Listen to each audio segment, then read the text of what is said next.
Magandang araw mga kaibigan. Bigyan natin ng opinion, reaction ngayon itong post ng ABS-CBN News. Breaking!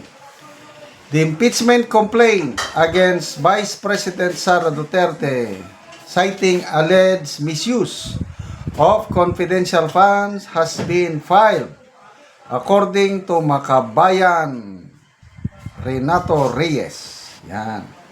So, paunahan sila. Sa isang post na basa ko rin, Akbayan naman, grupo ni na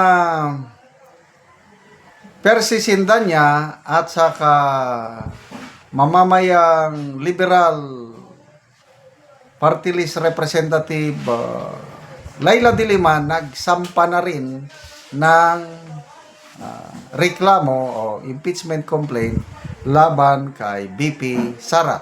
So, lumalabas sa araw na ito, ano bang araw ngayon? Kalimutan ko naman. Lunes pala. Lunes. Magkasunod.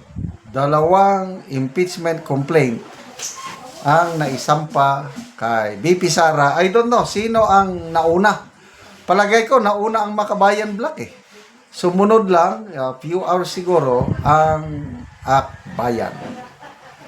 So, at least, nandyan yung Secretary General ng House para mag-receive.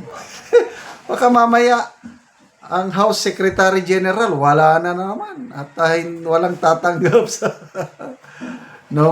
sa Presidente, wala sila. Biglang umalis. Anyway, expected naman natin yan na hindi titigil itong grupong ito makakaliwa at saka kakamping. Yan ang mga takot na magpresidente si BP Sara. Kaya lahat na lang gagawin nila para matanggal nila through impeachment si BP Sara para hindi na siya makakandidato. So, sorry na lang, last year, sila ulit, nagsampa ulit yung dalawa na yan eh. Problema, I don't know kung anong ginawa ni na Romualdez. Biglang nabaliwala yung mga isinampa nila last time. Okay, may tanong.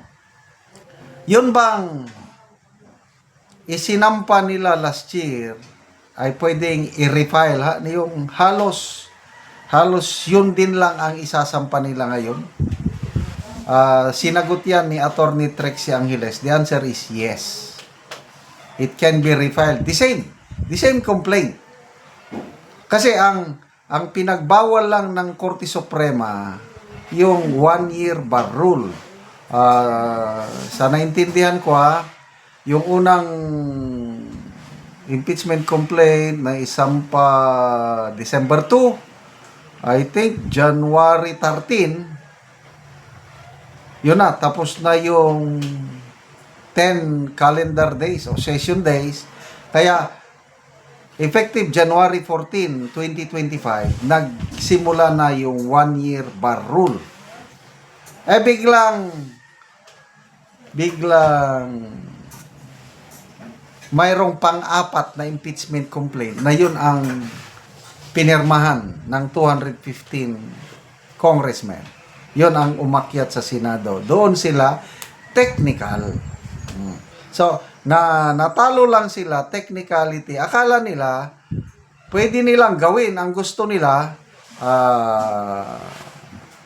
Ang nalabag nila yung due process. Hindi nila formally na impormahan si BP Sara ano yung charges against sa kanya at hindi siya nabigyan ng pagkakataon na depensahan niya ang kanyang sarili dyan sa Committee on Justice. Yun ang sinasabi ng Supreme Court decision na wala kayong due process. Hindi pwede yan. Karapatan nyo mag-initiate ng impeachment, but sundin nyo ang due process dahil very basic yung due process. Okay, so I hope they have learned their lessons well So, kaya ngayon, magkakaroon na ng due process. So, hindi na nila aapurahin. Kasi, ngayon, kahit mayroon ng signature, yung 1/3 of all members of kahit maka-generate sila ng ganun, dapat yung impeachment complaint na yan, idadaan pa rin sa Committee on Justice. Na last time, wala yung ganun. Dapat informan nila si BP Sara, ito ang mga reklamo laban sa'yo. Sagutin mo ito appear before this committee on this day para magpaliwanag ka. Yun. Magpaliwanag si BP Sara. After that, mag-decide ang Committee on Justice kung iaakyat ba nila sa plenary. Pag inakyat sa plenary, yun na, magbotohan ng mga kongresista na dapat ang mga kongresista nabasa nila lahat yung complaints. Mayroon silang background sa nangyayari. Hindi katulad last time na walang basa-basa, basta importante, perma, at kung totoo yung balita, mayroong kapalit na pundo. And then, aakyat na dyan sa Senado. Ang tunay na labanan, Senado. Sa nakikita ko, may nagsasabi na alanganin ang mga kongresista na magpirma na iakyat ang impeachment sa Senado. So, tingnan natin. Kasi, sabi ni Congressman Puno, hindi na kami susuporta niyan. Kung totoo yun, malaking bagay yun dahil marami ang mga kongresista under ng National Unity Party. Yun naman kay Congressman Abante, sabi niya, mga nakausap ko, alanganin. Dahil nakikita nila matatalo rin lang daw ang impeachment pagdating sa Senado. So why risk their political future in 2028 dahil si BP Sara ang napakalakas na kandidato sa 2028. So, ang mga kongresista alanganing mag-endorse dahil delikado siya after 2028. Okay. So, yan. Nakakano. But to me, huwag tayong mabahala. Kahit makaabot yan sa Senado, panalong-panalo ang ating BP Inday Sara. I can't wait for 2028 para uupo na naman ang isang Duterte sa Malacanang. And by that time, by God's grace, nandito na sa Pilipinas, nakabalik na ang ating minamahal na Tatay Digong. Okay, salamat mga kaibigan sa inyong pagsubaybay sa ating channel. Nakakatulong kayo ng malaki sa tribong talandig ng Bukidnon dahil ang income natin sa channel na ito is pantulong sa tribo. Namimigay tayo ng libreng yero at pako para makapagpatayo sila ng mas maayos na tirahan. Panoorin nyo ang video na ito. Si Kuya ang nataga Anugero. Nani ang iyang atupan.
Karon no man nagyod sa pag-atop o nindot nagyod nga tan-awon kay nakaatop naman ang yero nga gihatag. Salamat sa Ginoo ug sa sponsor sa ani nga nga tungod ani hinabang nga nga nakaatop na gyud ko nga na sige mangitag budget pang atop karon nga lain ang sponsor. Salamat kaayo og unta mataga napay matabangan nga uban kay tagan gyud ang nanginahanglan pud sa amo adto sa among barangay. Oo, so ang natabangan diri sa nakino nga kuan, so halos na 40 ka balay. Dagan-dagan na gyud mo. Dagan-dagan na. So dagan pa karon ang nanginahanglan. Daghan pag yun kay lisod kayong panahon na nagdawat ko lagi sa pagkaon yun. Taman ras pagkaon. Sa pagkaon. So salamat kayo. Salamat po.